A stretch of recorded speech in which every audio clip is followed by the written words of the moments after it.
శిష్యులుగా పిలిచాడు, తనకు శిష్యులుగా పిలిచాడు. మనం యేసుక్రీస్తుకు శిష్యులుగా మనం అవ్వాలి అంటే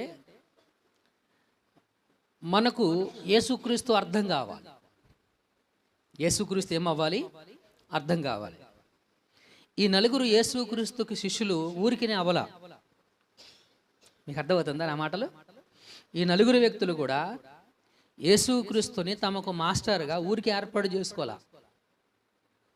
యేసుక్రీస్తు ఏంటో ఎవరో అర్థం చేసుకొని యేసుక్రీస్తుకు వీళ్ళు శిష్యులయ్యారు. హల్లెలూయా. ఎక్కడున్న మనందరం కూడా క్రీస్తు అర్థం చేసుకోవాలి. ఎవరిని అర్థం చేసుకోవాలి? క్రీస్తుని మనం అర్థం చేసుకోవాలి. ఆయన అర్థమైతేనే ఆయనకు మనం శిష్యులం అవుతాం. ఆయన అర్థమైతేనే ఆయనకు మనం శిష్యులం అవుతాం. ఈరోజు మనం నేర్చుకునే పాఠం అదే, శిష్యత్వం. మనం యేసుక్రీస్తుకి